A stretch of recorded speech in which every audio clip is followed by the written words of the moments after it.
Imagine a cold wind blowing from the North Sea, mist slowly drifting over green hills, in the distance waves crashing against dark cliffs. The lands known today as England have for thousands of years been a place where many peoples, tribes, and travelers crossed paths. The history of this land is made up of noisy battles, quiet villages, and long, winding journeys. But it all begins far back in time, in an age when humans did not yet know writing. The earliest people. According to scientists, humans lived in what is now England tens of thousands of years ago.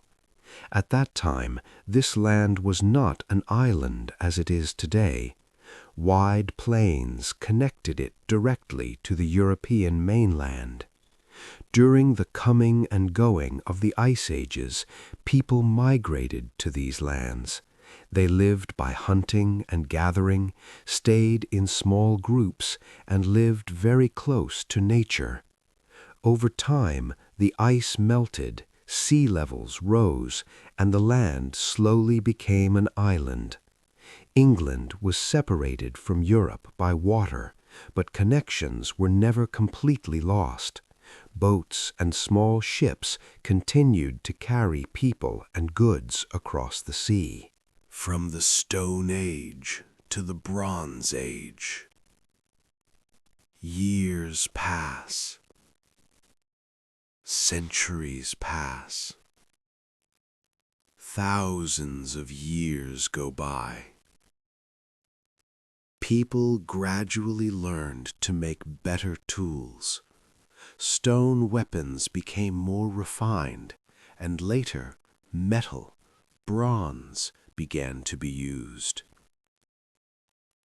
Permanent villages appeared, farming and animal husbandry developed, and peoples settled into more stable lives. One of the most famous monuments from this time is Stonehenge. This mysterious circle of massive stones was built for reasons that are still not fully understood. Some believe it was used for religious rituals. Others think it was built to observe the movement of the sun and stars. Whatever its purpose, Stonehenge shows how organized and determined ancient people were.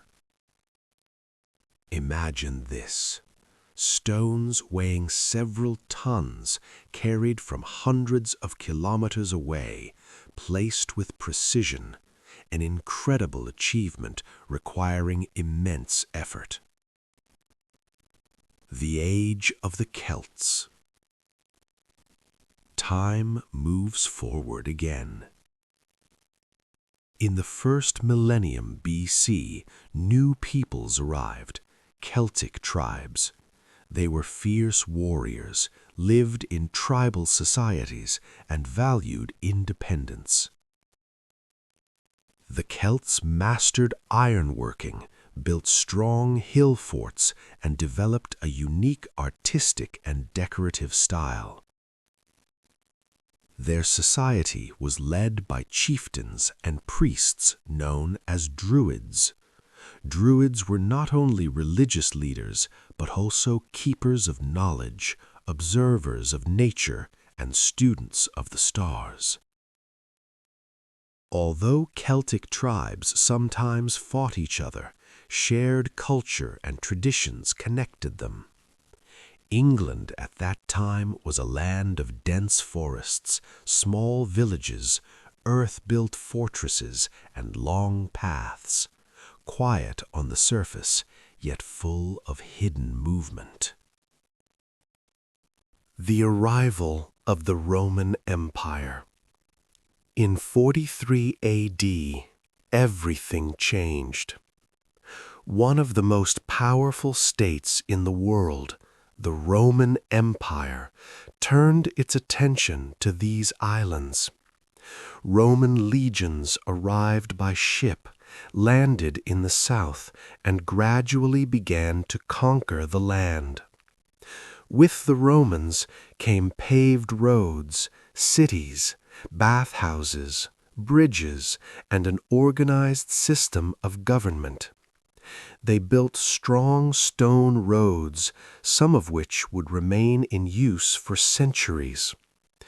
During Roman rule, Londinium, the early form of modern London, was founded.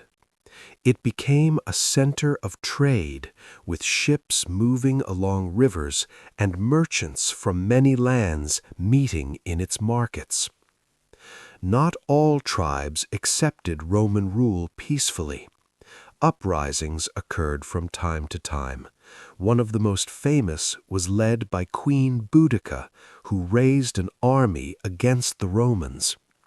In the end, however, the Roman forces prevailed. Despite resistance, the Romans ruled this land for nearly 400 years and left a deep and lasting mark. The departure of the Romans. Time passes, and even the Roman Empire begins to weaken. In the early 5th century A.D., the empire faced pressure from many directions and could no longer defend its distant provinces. Roman troops withdrew from Britain. After their departure, the land entered a new and uncertain era. Central authority disappeared. Local leaders tried to rule independently. Forts were reinforced, and Roman roads slowly fell into neglect. But history never stands still. The arrival of the Anglo-Saxons. After the Romans left, new peoples crossed the North Sea, the Angles, Saxons, and Jutes. They settled in different regions, formed kingdoms, and spread their culture. It was during this time that the name Angleland, the root of England, appeared. Small kingdoms such as Northumbria, Mercia, and Wessex competed, formed alliances, and fought wars. Villages expanded, new towns emerged, and the earliest forms of the English language began to take shape. Ancient songs, legends, and heroic tales were passed down orally from generation to generation. This era was both calm and restless. On one side, farmers worked quietly in their fields. On the other, kings sought to expand their power. The night grows deeper, and history continues slowly onward. Ahead lie the age of the Vikings, great battles, the unification of kingdoms, and finally the formation of a single kingdom of England. Dawn has not yet broken. Mist drifts slowly over the North Sea. In the distance, long, narrow ships are quietly cutting through the water. With these ships, new visitors were arriving, the Vikings, warriors from the north. By the late 8th century, seafarers from Scandinavia began appearing more and more frequently along the coasts of England. At first, they came in small groups, attacking wealthy monasteries and villages, then quickly sailing back across the sea. In those times, monasteries stored gold objects, books, and other valuable items, which made them easy targets. But over time, the Vikings did not limit themselves to raiding. They began to settle in England, claim land, and build their own communities. Gradually, large parts of the northern and eastern regions came under their control. Danelaw, the Viking-ruled lands. By the 9th century, a significant portion of England became known as the Danelaw, a region where Scandinavian laws, customs, and systems of governance were followed. Many villages, towns, and place names also originated from Scandinavian languages. For ordinary people, daily life continued much the same, working in the fields, raising livestock, and trading goods. Yet politically, the period was unstable. Kingdoms struggled to defend their territories. The Kingdom of Wessex and Alfred the Great. During this troubled era, the Kingdom of Wessex in the south played a crucial role. In particular, King Alfred the Great became one of the most important figures in English history. Alfred was not only a warrior, but also a ruler deeply interested in learning. He fought the Vikings for many years, strengthened defenses by building fortified towns, and eventually achieved important victories. He also encouraged education and writing. Ancient texts were translated, and historical events were recorded. For this reason, Alfred's reign is remembered not only as a period of military struggle, but also as a time of cultural renewal. The gradual unification of England. After Alfred, his successors continued his work. The Kingdom of Wessex grew stronger and gradually began uniting neighboring territories. Although wars with Viking forces continued, many regions slowly came under a single authority. By the 10th century, after the efforts of several generations of rulers, a unified Kingdom of England began to take shape. The process was slow and sometimes difficult, but eventually a more stable state emerged. Cities developed, trade expanded, and in the countryside, life followed its familiar, peaceful rhythm. Sowing in spring, working through summer, harvesting in autumn, and resting during winter. New challenges. Yet history was preparing new changes. In the early 11th century, England again faced external pressures. Different rulers competed for the throne, and from the north, new claims appeared from Scandinavian kings.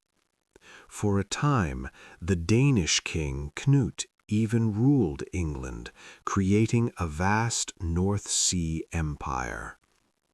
But this too did not last long. Kings changed, political conditions shifted, and the year 1066 was approaching, one of the most famous years in English history. On the eve of 1066, after the death of King Edward, several claimants appeared, each believing himself to be the rightful heir. Each gathered armies, each waited for the right moment. Although England remained a strong kingdom, internal political struggles weakened it. This situation opened the way for one of the most famous invasions in history. Far across the sea, the Duke of Normandy was already preparing his fleet. The night deepens once more. Waves strike the shore. Ships slowly draw closer. Ahead lies the Norman conquest, new rulers, new systems of power, and an entirely new chapter in the history of England. A cool autumn morning. Mist drifts slowly over the sea. In the distance, hundreds of ships are approaching the shore. The year 1066 was about to become a turning point in the history of England. The Norman Conquest. Duke William of Normandy, claiming the English throne, crossed the sea with a large army. His forces consisted of well-trained knights, archers, and infantry. King Harold of England also gathered his army and marched to face the invaders. The two forces met near Hastings. The battle lasted for many hours, but in the end, the Norman army prevailed. King Harold fell on the battlefield, and William took the English throne. From that moment on, he became known in history as William the Conqueror. New rulers, a new system. With the arrival of the Normans, major changes began across England.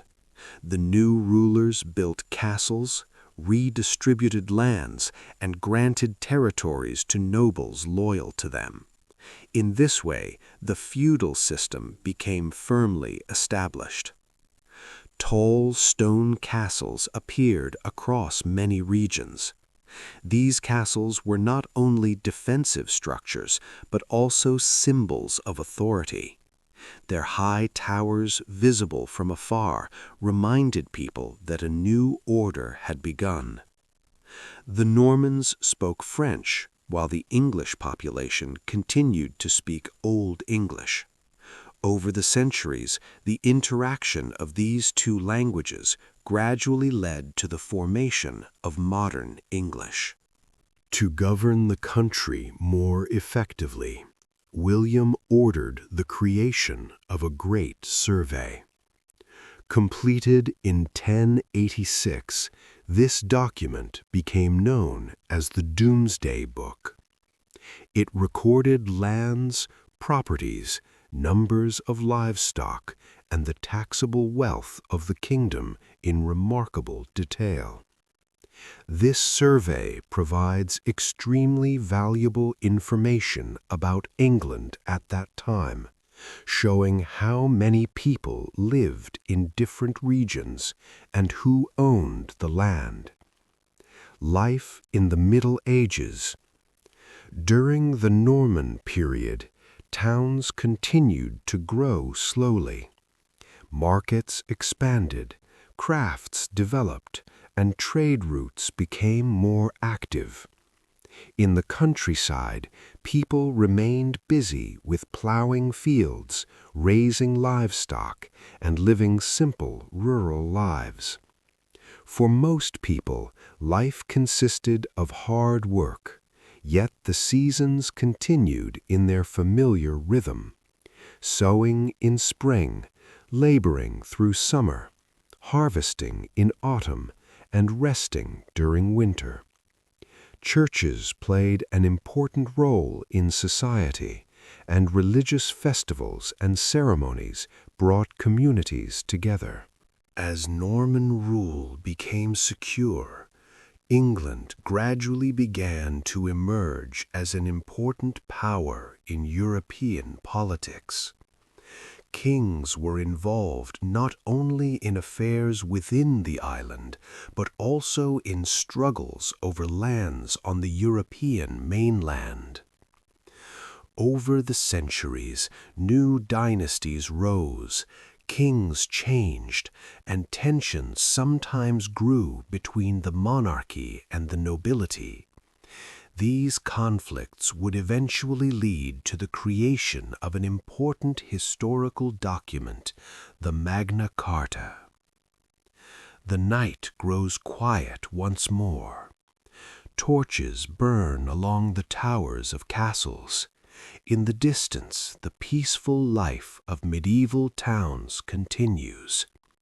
Ahead lie the struggles between kings and nobles, the signing of the Magna Carta, the rise of Parliament, and the shaping of England's new political system. Candles burn inside a thick-walled castle. Raindrops strike the stone pathways.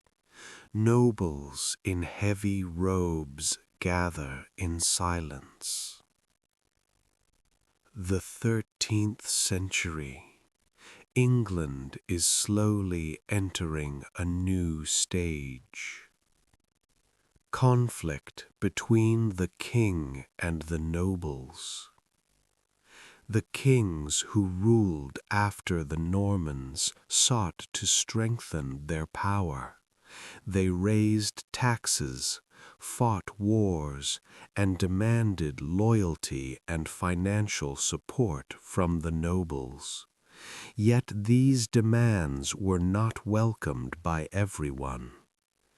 Discontent grew especially during the reign of King John. His unsuccessful wars, heavy taxation, and harsh rule forced many nobles to unite. They presented the king with open demands. Magna Carta, a written agreement. In 1215, King John was compelled to sign the document that became known as the Magna Carta. This charter limited the power of the king and recognized certain rights of the nobles and, to some extent, ordinary people. The Magna Carta declared that the king is also subject to the law. Taxes should not be increased without agreement. People should not be punished without a lawful trial. Although the document did not immediately bring perfect justice, it became an extremely important foundation for the future. The formation of Parliament. Over time, kings began to realize that making important decisions alone was becoming increasingly difficult. Nobles, clergy, and later representatives of towns gradually began to participate in governing the realm. Thus, assemblies known as Parliament began to appear. At first, they served mainly as advisory gatherings, but over time they developed into an important political force. This process moved slowly, yet continuously. Medieval towns and the rhythm of life. During the 13th and 14th centuries, life in English towns became more active. Trade expanded, craft workshops multiplied, and market squares filled with people. In the countryside, however, life remained closely tied to the land. People lived according to the seasons, each year resembling the last, steady and familiar. The church stood at the center of community life, and religious festivals and ceremonies brought people together. The shadow of the Black Death. In the mid-14th century, England faced a great disaster.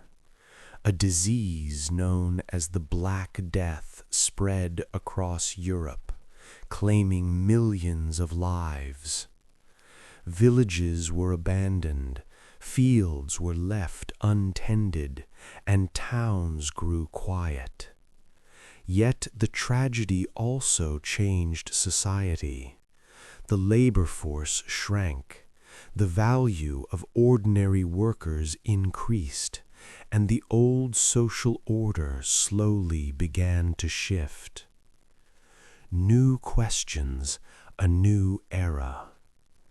Over time, England gradually recovered. The population grew again, trade revived, and the political system became more complex. But new challenges lay ahead. Struggles for the throne, internal wars, and eventually the bloody period that history would remember as the Wars of the Roses. The night grows even deeper. Candles slowly fade, and history continues without pause. Wide green fields stretching beneath heavy clouds. In the distance, the towers of castles can be seen. Royal banners sway slowly in the wind. The 15th century was a troubled time for England. The struggle between two dynasties. The struggle for the royal throne intensified between the York and Lancaster dynasties. Because their symbols were the white and red roses, this conflict became known in history as the Wars of the Roses. The war lasted for several decades. At times, one dynasty would prevail, only for the other to gain the upper hand later. Nobles chose their sides and entered the fighting, while ordinary people endured the consequences of the conflict. Although life continued in towns and villages, the political uncertainty exhausted the country. The end of the war. In 1485, one of the decisive battles, the Battle of Bosworth, took place. In this battle, Henry Tudor, representing the Lancastrian side, won the victory and was proclaimed king. Thus, the long period of internal warfare gradually came to an end. Henry VII became the founder of the new Tudor dynasty. He worked to restore peace, balance the power of the nobles, and strengthen central authority. The return of stability. With the beginning of the Tudor era, a period of relative stability emerged in England. Trade began to grow again. Towns expanded, and maritime commerce gradually strengthened. Royal courts became centers of grand ceremonies, diplomatic meetings, and political decision-making. New palaces were built near old castles, and art and architecture also began to flourish. For ordinary people, however, the basic rhythm of life remained unchanged. Labor in the fields, trade in the markets, church festivals, and family life continued as before. Henry VIII and great changes.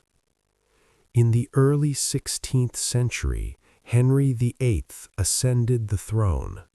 His reign is considered one of the most famous and significant periods in English history, marked by major political and religious transformations. After conflicts with the Pope in Rome, the Church of England was declared independent from the Roman Catholic Church.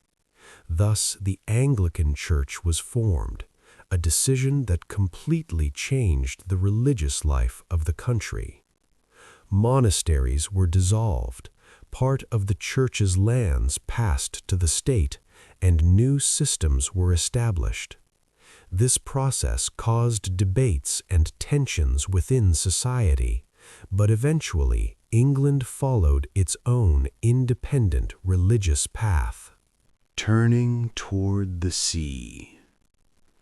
During the Tudor period, England gradually began to pay greater attention to the sea.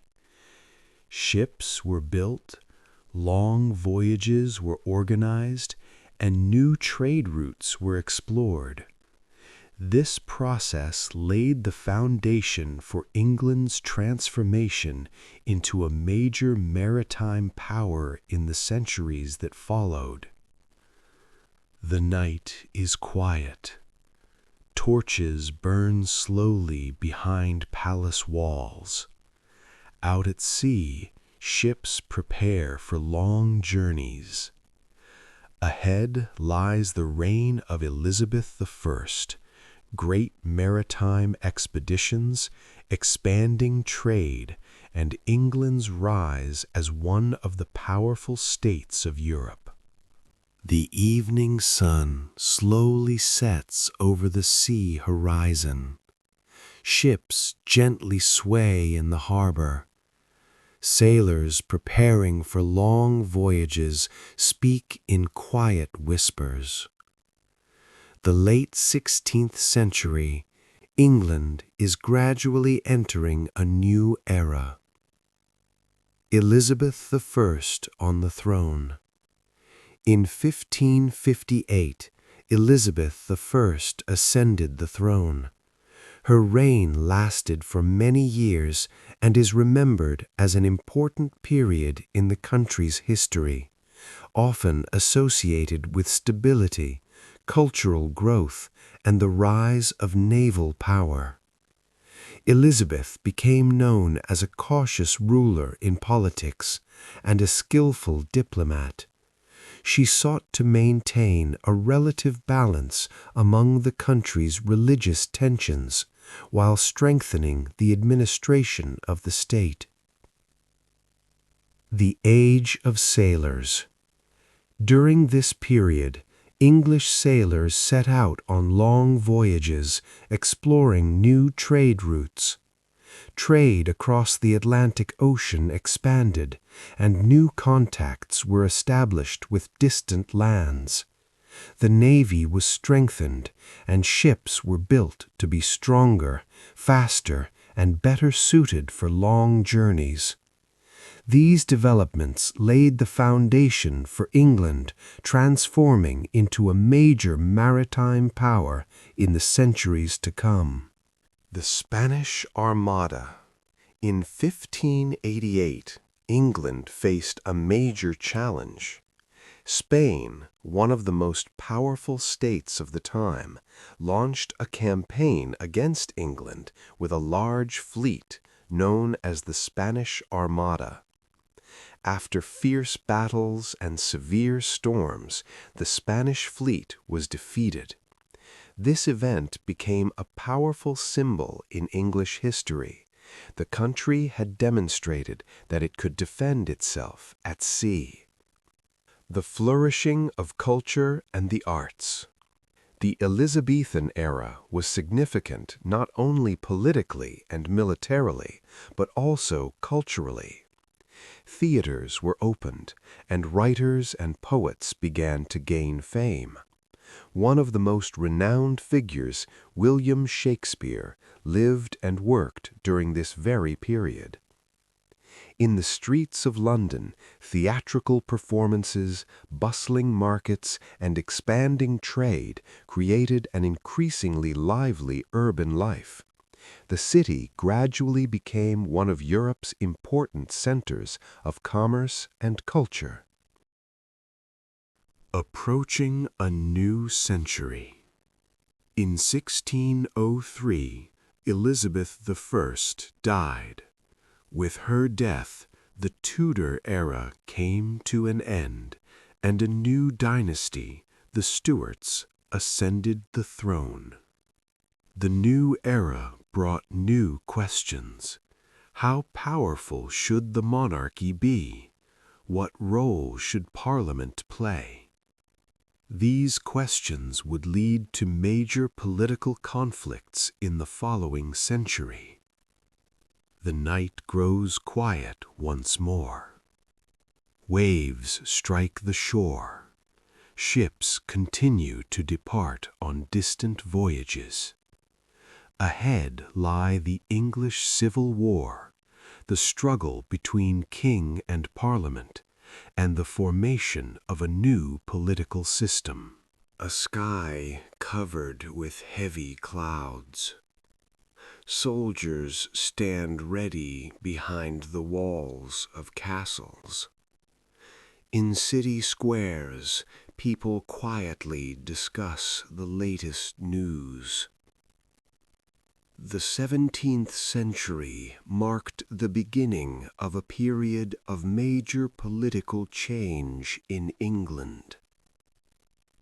The rise of conflict.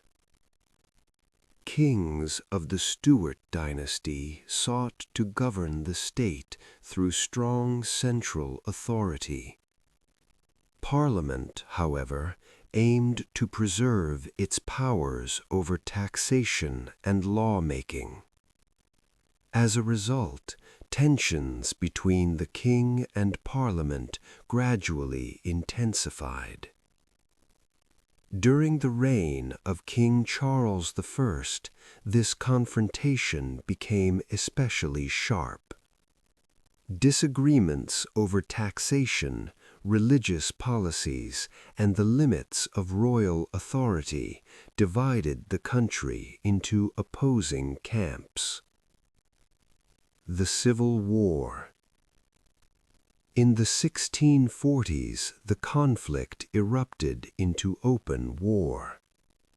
On one side stood the supporters of the king, on the other were the forces loyal to Parliament.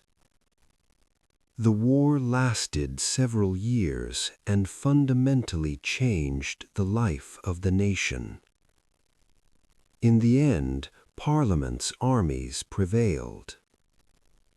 King Charles I was put on trial and, in a rare and shocking event in European history, was formally executed.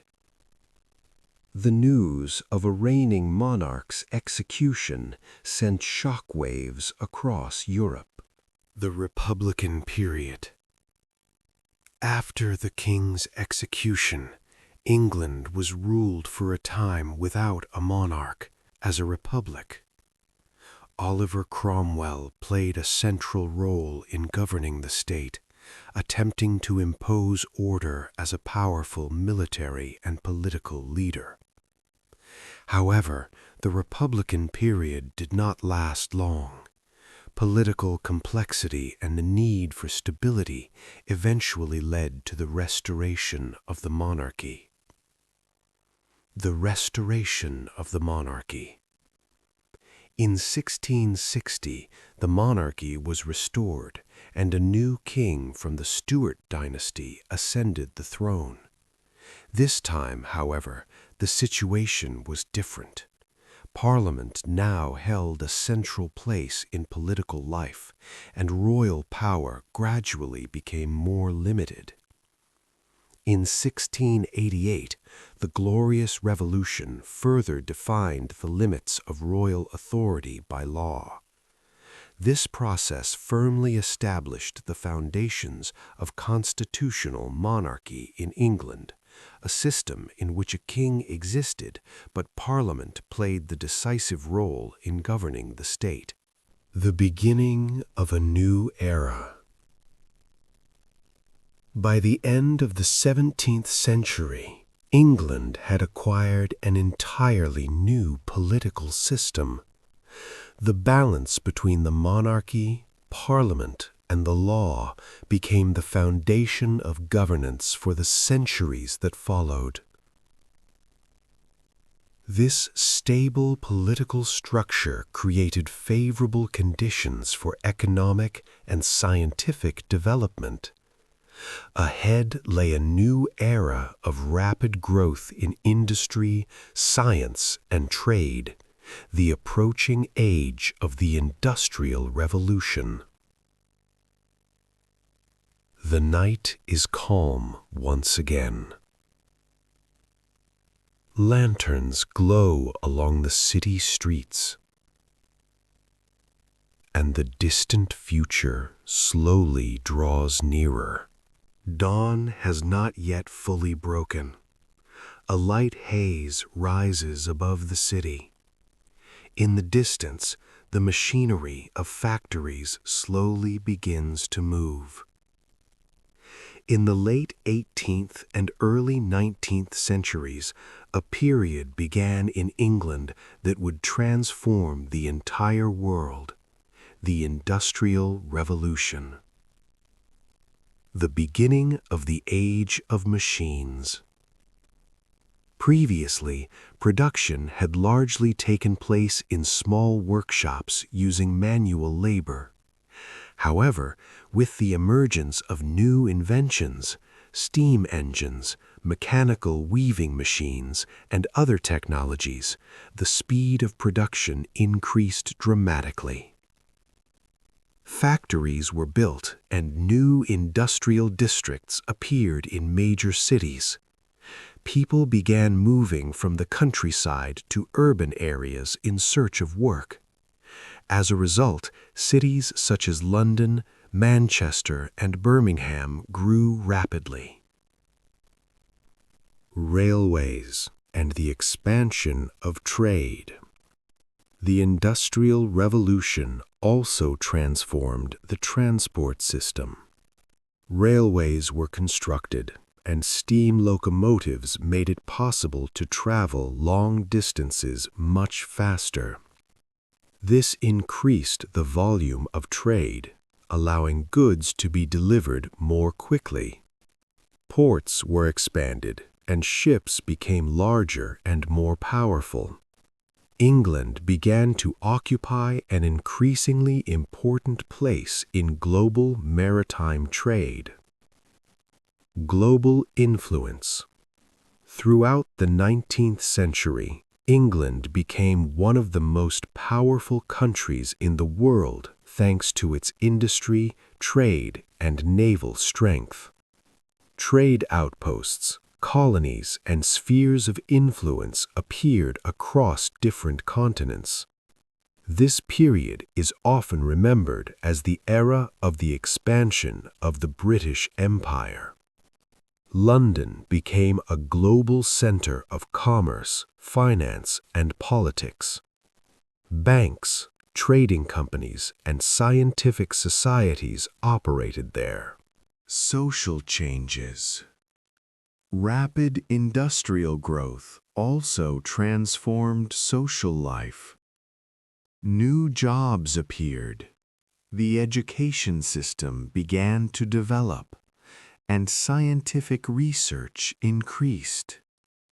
At the same time, industrial cities brought new challenges: population overcrowding, difficult working conditions, and environmental problems. Over time, labor laws, reforms aimed at improving working conditions, and social programs were introduced. Toward a new century. By the end of the 19th century, England had become a powerful industrial, commercial, and maritime nation. Yet history was preparing new challenges. Ahead lay the 20th century, an era of major technological change, global conflicts, and transformations in the world order. Night slowly deepens. Trains stand quietly at railway stations. City lights flicker in the distance. At the beginning of the 20th century, cities became brighter, factories were operating, and trains were running regularly. It was a time when the world was changing rapidly, technologies were advancing, and people were looking to the future with hope. However, this century would also bring some of the most difficult trials in human history. World War I. In 1914, a great war began in Europe. Many countries were drawn into the conflict, and England entered the war on the side of the Allies. Millions of soldiers were sent to the front lines, and industry began working for military needs. The years of war were difficult. Many families sent their loved ones to the front, while people in cities and villages patiently waited for the war to end. In 1918, the war came to an end, but its consequences had a profound impact on the entire world. The interwar period. The 1920s and 1930s became a period of recovery and change for England. Industry began to develop again. New technologies appeared, and the transportation system expanded. New forms of mass culture, such as radio and cinema, became part of everyday life. At the same time, the political situation in the world was becoming increasingly complicated. World War II. In 1939, another great war began. England once again joined the Allies. This time, the war directly affected the country itself. Cities were bombed, and people were forced to take shelter from air raids. Despite this, the spirit of the population remained strong. Factories continued to operate, soldiers fought on the front lines, and ordinary people tried to continue their daily lives. In 1945, the war ended. Although victory was achieved, the country faced heavy losses and serious economic difficulties. In the years after the war, England and the entire United Kingdom began a period of reconstruction. Industry was rebuilt, new social programs were introduced, and the healthcare and education systems were expanded. During this period, the British Empire gradually shrank, and many territories began to gain independence. The country started redefining its place in the new international order. The night is quiet again. Cities are slowly recovering. A new generation is looking toward the future with hope. Ahead lies modern England, the age of technology, the global economy, and the events of today. In the evening, thousands of lights shine across the city. Cars move slowly over the bridges, while along the river people walk quietly and peacefully. From the second half of the 20th century, England stepped into a new era, an age of technology, global trade, and rapidly changing society. Reconstruction and modernization. In the decades after the war, cities were rebuilt, and new homes, schools, and roads were constructed. Industry was modernized, and new technologies were introduced. The education system expanded, giving many young people the opportunity to receive higher education. London once again became one of the world's most important financial and commercial centers. the age of science and technology. By the late 20th century and the beginning of the 21st century, computers, the internet, and digital technologies fundamentally transformed everyday life. In England, research centres, universities, and technology companies began working on new innovations.